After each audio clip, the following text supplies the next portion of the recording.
ఆ రోజు పెద్దలు డాక్టర్ ఆర్ఎస్ ప్రవీణ్ కుమార్ గారి నేతృత్వంలో వెంటనే గురుకులాల బాట అంటే మన శ్రీనివాస్ యాదవ్ గారు, ఆర్ఎస్ ప్రవీణ్ కుమార్ గారు, ఇట్లా మన విద్యార్థి నాయకులు ఆంజనేయ గౌడ్ గారు, వాసుదేవ్ రెడ్డి గారు, వీళ్ళందరి నేతృత్వంలో గురుకుల బాట అనే ఒక కార్యక్రమం తీసుకుంటే నిజంగా కూడా నేను హృదయపూర్వకంగా మా బీఆర్ఎస్ విద్యార్థి విభాగానికి అభినందనలు చెప్తా ఉన్నా.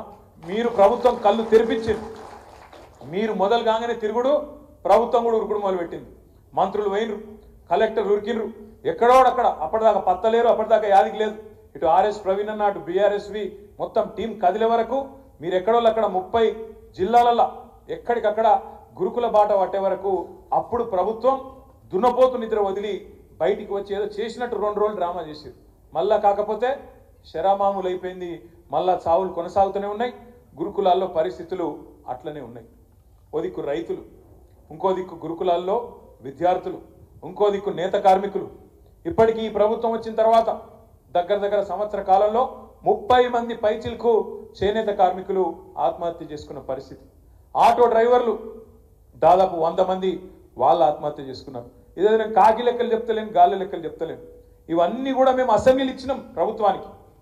అసెంబ్లీలనే లిస్టు తయారు చేసి ఇగో వీళ్ళ పేర్లు ఇవి, అడ్రస్కి ఇది, వాళ్ళ తండ్రి పేరుకి ఇది, భార్య పేరుకి ఇది, వాళ్ళని ఆదుకోండి, ఇకనైనా మొద్దు నిద్ర వీడండి అని చెప్పి వారికి అప్పచెప్పినాం.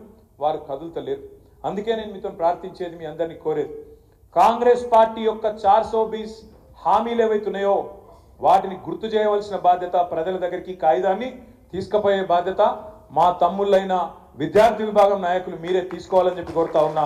దీని ఇంటింటికి 420 కాంగ్రెస్ గురించి, 420 झूठे వాదాల గురించి, 420 దిన్ అయిపోయిన తర్వాత కూడా ఒక్క వాగ్దానం కూడా సరిగ్గా అమలు చేయకపోవడాన్ని ప్రశ్నిస్తూ తప్పకుండా ఇంటింటికి తీసుకుపోవాలని చెప్పి కూడా నేను కోరుతా ఉన్నా. ఇక అబద్ధాలు ఎట్లుంటాయంటే ఇప్పుడే నేను మీకు చెప్పిన, రేషన్ కార్డులు ఇయ్యలే అన్నారు, బట్టి విక్రమార్కనే ఇచ్చిన ఫోటో కూడా నేను మీకు చూపెట్టిన. అట్లే ఉద్యోగాలు ఇవ్వలేదంటారు. తెలంగాణ ప్రభుత్వం ఉన్నప్పుడు కేసీఆర్ గారి నాయకత్వంలో ఉద్యోగాలు ఇవ్వలేదంటారు. ఉద్యోగాలు నిజంగా ఇవ్వలేదా? మనం 2,32,000 ఉద్యోగాలకు నోటిఫికేషన్ ఇచ్చి 1,60,283 ఉద్యోగాలు భర్తీ పూర్తి చేసినాం, కాగితాలు ఇచ్చినాం. వాళ్ళకి ఇప్పుడు జీతాలు కూడా ఈ ప్రభుత్వం ఇస్తా ఉన్నది. కానీ ఇయ్యనే లేదు అని ప్రచారం చేసింది. సంవత్సరానికి 16,000 ఉద్యోగాల భర్తీ పూర్తి చేస్తే కూడా కేసీఆర్ ప్రభుత్వం సంవత్సరానికి 1000 ఉద్యోగాలు కూడా ఇయ్యని కాంగ్రెస్ ప్రభుత్వం 2004 నుంచి 14 వరకు వాళ్ళు సంవత్సరానికి 1000 ఉద్యోగాలు ఇయ్యలే. కానీ మనం సంవత్సరానికి 16,000 ఉద్యోగాలు నింపినాం. కానీ ప్రచారం చేసుకోవడంలో విఫలమైనాం.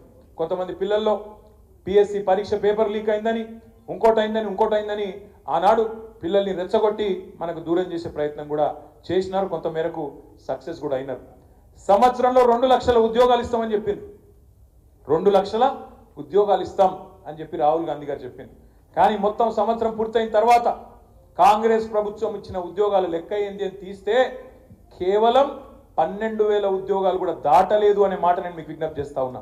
సరే, గతంలో మనం ఇచ్చిన ఉద్యోగాలకు నువ్వు కాగితాలు ఇచ్చి నువ్వు చెప్పుకోవచ్చు. మనం కట్టిన ఫ్లైఓవర్లకు నువ్వు వచ్చి రిబ్బన్లు కట్ చేయొచ్చు. మనం కట్టిన ఫ్లైఓవర్లకు నువ్వు సున్నాలేసి నేనే చేసినా అని చెప్పుకోవచ్చు. మంది పెళ్లికి పోయి మనం కూడా బిల్డప్ ఇవ్వచ్చు, మస్తు ఇవ్వచ్చు. ఏమున్నది అలా ఉంటారు కదా కొంతమంది. అప్పుడప్పుడు హాస్టల్లో భోజనం దొరకకపోతే మంది పెళ్లిలో పోయి, పిలువని పెళ్లికి కూడా పోయి ఆడ కొంతమంది తినొస్తారు. అట్లా రేవంత్ రెడ్డి కూడా మంది పెళ్లికి పోయి ఆడ పోజులు కొడుతున్నాడు. తన బిడ్డ కాని బిడ్డను కూడా నా బిడ్డ అని చెప్పుకుంటున్నాడు. ఆయన ఈయన ఉద్యోగాలు కూడా ఇవాళ నా ఉద్యోగాలు, నేను ఇచ్చిన ఉద్యోగాలు అని చెప్పి దబాయించే ప్రయత్నం చేస్తూ ఉన్నాడు.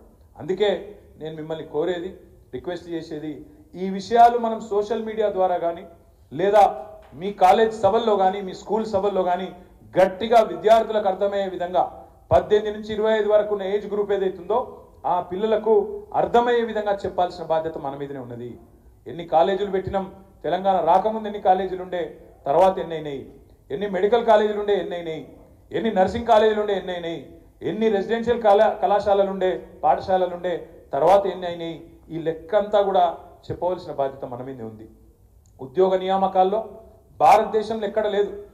95% స్థానికులకే రిజర్వేషన్ గవర్నమెంట్ రిక్రూట్మెంట్ లో ఉన్న ఒకే ఒక్క రాష్ట్రం తెలంగాణ. దాన్ని సాధించిన ఒకే ఒక్క నాయకుడు కేసీఆర్.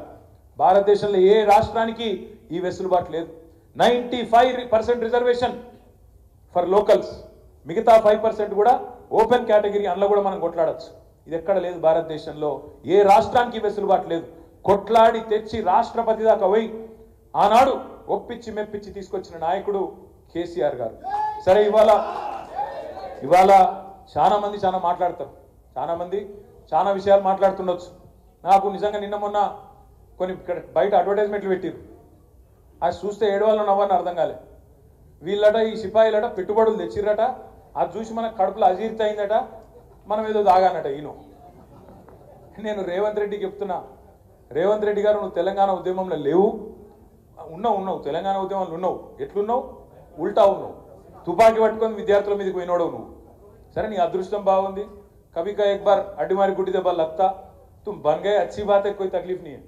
ఉండు, పదవిలో ఉన్నావు, సంతోషంగా ఉండు, సంతోషంగా పని చేసుకో. రేవంత్ రెడ్డి గారికి నేను చెప్తున్నా, కాంగ్రెస్కు టీఆర్ఎస్కు తేడా ఏంది అంటే, టీఆర్ఎస్ పాత్ర ఏంది తెలంగాణ ఉద్యమంలో? ఒక తల్లి ఎట్లయితే ఒక బిడ్డకు జన్మనిచ్చే ముందు 9 నెలల పాటు మోస్తుందో తల్లిని కడుపులో ఆ బిడ్డను, తర్వాత పురిటి నొప్పులు పడుతూ, పురిటి నొప్పులు అనేది మరి ఆడపిల్లలు నడితే మీ తల్లినో మీ చెల్లినోడితో చెప్తారు, ప్రపంచంలోనే ఒక మనిషి అనుభవించే బాధ అంతకంటే బాధ ఏది ఉండదట, పురిటి నొప్పులు. ఒక గంత అవస్థ అనుభవించి ఒక బిడ్డకు జన్మనిస్తుంది తల్లి. గట్ల టీఆర్ఎస్ అనే పార్టీ కూడా కేసులు ఎదుర్కొని దెబ్బలు తిని, ఎదురు దెబ్బలు తిని, మీ చేత అవమానాల పాలై, మోసానికి గురై 14 ఏళ్ల పాటు తెలంగాణ ప్రజలను చివరికి ఐక్యం చేసి సావు నోట్లో తలబెట్టి ఆ తల్లి పాత్ర పోషించి, నవమాసాలు మోసిన తల్లి పాత్ర పోషించి, పురిటి నొప్పులు పడి చివరికి తెలంగాణ అనే బిడ్డకు జన్మనిచ్చిన తల్లి పాత్ర టీఆర్ఎస్. నీ పాత్ర ఏంది? నీ కాంగ్రెస్ పాత్ర ఏంది? అసలు తెలంగాణ రాష్ట్ర ఏర్పాటులో ఏమీ లేదు. ఉంటే గింటే మంత్రసాని పాత్ర, ఉంటే గింటే ఆఖరికి వచ్చి మంత్రసాని పాత్ర పోషించింది తప్ప కాంగ్రెస్ పార్టీ చేసిందేం లేదు. ఈ మాట ఎందుకు అంటున్నా అంటే, నువ్వు పెట్టుబడులు తెస్తే అందరికంటే ఎక్కువ సంతోషపడేది మేము. ఎందుకంటే మేము తెలంగాణ మా బిడ్డ, ఇది మా రాష్ట్రం, మేము తెచ్చిన రాష్ట్రం అనే భావనతో ఉండేటోళ్ళం, తెలంగాణను ప్రేమించేటోళ్ళం, తెలంగాణకు మాకంటే ఒక 2 పనులు ఎక్కువ చేస్తే సంతోషపడేటోళ్ళం, సంబరపడేటోళ్ళం. దమ్ముంటే చూపెట్టు. ప్రజలు అడుగుతున్నారు. 1,78,000 కోట్లని బిల్డపిచ్చుడు కాదు. 2024లో ఇట్లే చెప్పినావు నువ్వు, నీ ఉప ముఖ్యమంత్రి బట్టి విక్రమార్క.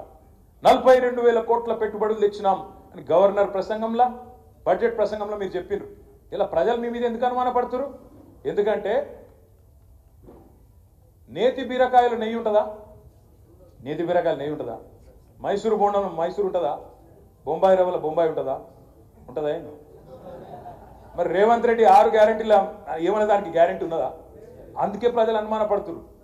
నేతి బీరకాయల నెయ్యి ఎంత ఉంటుందో కాంగ్రెస్ పార్టీ 420 హామీలలో కూడా వాస్తవం గంతే ఉంటుంది. కాబట్టి నువ్వు మొదటి సంవత్సరం తెచ్చిన పెట్టుబడులు కూడా ఒక్కటి కూడా రాలేదు. కాబట్టి అప్పుడు కూడా 40,000 కోట్లను ఉదరగొట్టినా 40 పైసలు కూడా రాలేదు. కాబట్టి నేను ఎవడు నమ్మతలేడు. నమ్మకపోతే నువ్వు వచ్చి పెద్ద పెద్ద హోర్డింగులు పెట్టుకొని, ప్రభుత్వ ఖర్చుతోని, ప్రజల పైసలతోని హోర్డింగులు పెట్టి నీ ముఖం పెట్టుకుంటే పెట్టుకో. అలా కేసీఆర్ బొమ్మ ఎందుకు, నా బొమ్మ ఎందుకు? పని లేక మా ఇద్దరు ఫోటోలు పెట్టి మాకేదో అజీర్తి అయిందట, మాకు అరుగుతలేదట. రేవంత్ రెడ్డి గారికి నేను చెప్తున్నా,